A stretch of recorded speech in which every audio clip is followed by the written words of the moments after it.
Hey there folks, and welcome to this general notice. I usually use this kick off the week. I know it's late on a Wednesday. I was hoping to get this out by 8 o'clock, but so much has happened. Let's talk about it all. I'm going to start off with what's coming up over the next few days, hopefully, and then talk about these articles that are on my mind. To start off with, the videos. So, I was hoping to get Formula E Monaco preview out today. For whatever reason, I did F1 in Miami instead. I think I just got a bit confused. So, Formula E should be out tomorrow. Then a couple of bits on Friday. Something maybe as a prelude to what the whole month of May thing is. But just because there's so much motorsport there. Then Imola review on the Friday. I finished watching that on Monday. And then on Saturday, a preview for ERC in Hungary and possibly a review for the first Monaco E pre-race. Definitely going to do one on the Sunday after the second race. Before Miami Grand Prix review coming out on Monday before the next general notice on Tuesday. Which I believe will also be doubling up for GT World Challenge Brands Hatch review if I get a chance to watch it. Yeah, it's been quite a bit that's been going on. Let's talk about the channel while we're at it. Because on the channel, well, I don't seem to understand a lot of what's going on around here. Things are moving and going. As I'm recording this right now, and this will probably come out almost in real time to when I'm recording this, just had a massive peak in terms of the amount of people who are watching the WRC stuff about Oyt Tanak. So, yeah, that's something that's on there. But at the same time, it's been toing and froing around when it comes to the view counts. A couple of days over 1,000. I think most of last week was under the 1,000 mark, but the weekend picked up. But again, it's mostly shorts, but potentially in some cases some longer form videos.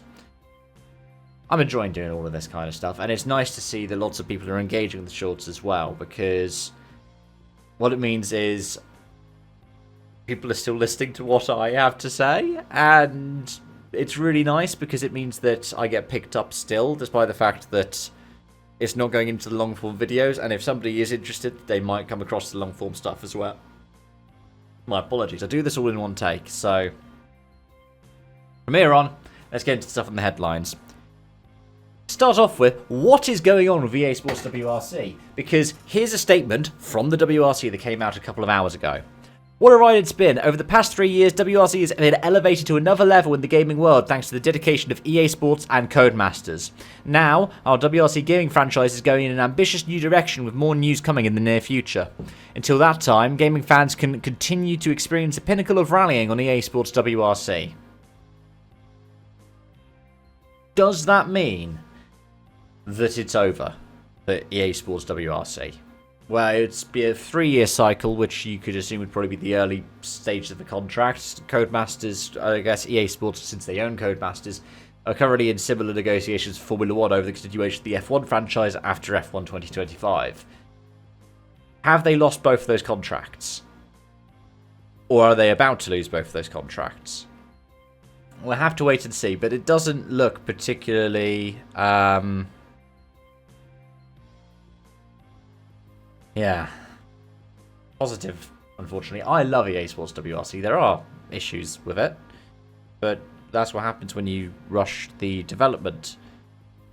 And there should have been a proper thing of, okay, what worked, what didn't work, and a proper kind of debrief. But I don't know if that happens in the gaming sphere nowadays, especially when you talk about these big conglomerates such as Electronic Arts.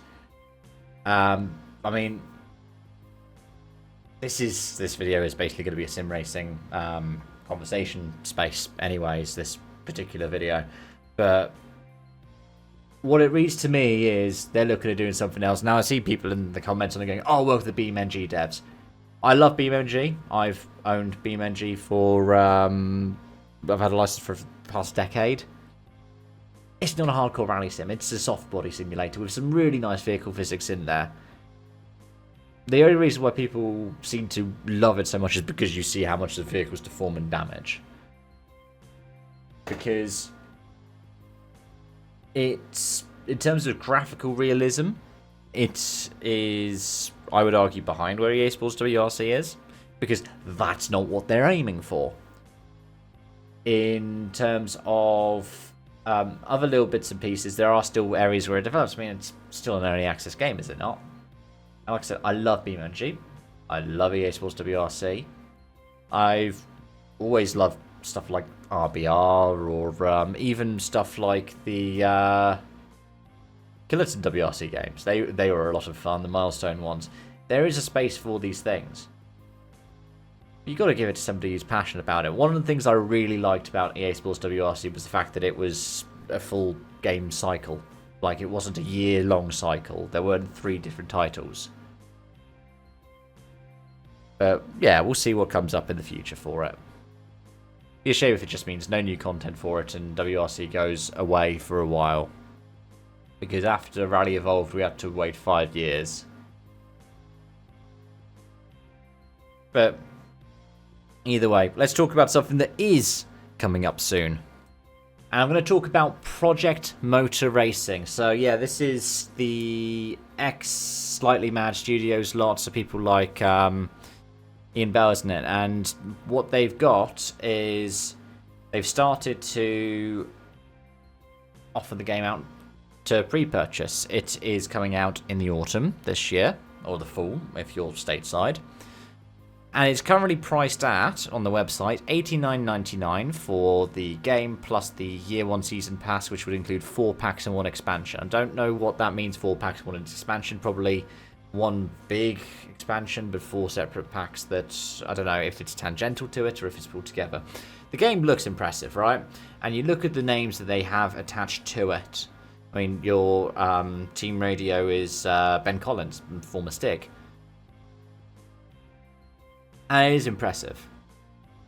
The list that you get, so the initial car list that you have includes hypercars.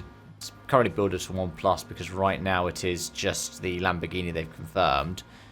There are some bits which are really fantastic though. Looking at the Audi R8 and the Panels LMP1 Roadster, or the NGTs, which includes things like the Gilles Vertigo, TVR Tuscan Mosley. They got the Morgan Aero 8, the Morgan GT car. It's just a lot of fun.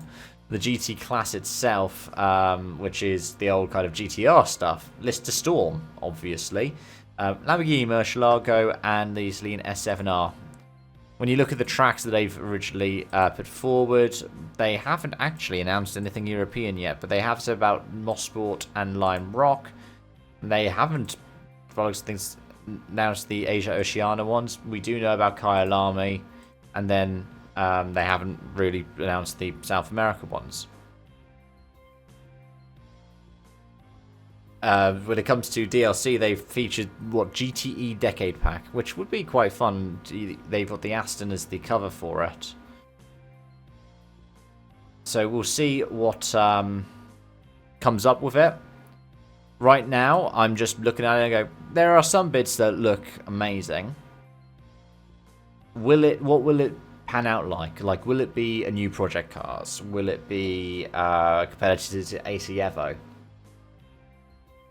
It appears that, at least in my look, it does its own sort of thing. It's a bit race roomy, and a bit Project Carsy, and a bit automobilistery. But it doesn't quite hit any of them. We'll see what it looks like. I've watched a couple of the previews that have gone on for it. Yeah, I'm looking forward to seeing more. Let's just say that. And since we've been now going for nearly 10 minutes, this is a bit shorter than some of the other general notices I usually do. Let me know your thoughts and feelings in the comment section down below. As always, thank you so much for watching and joining, folks. I appreciate the support wherever I see it and whenever it happens. Let's keep doing some fun stuff, shall we?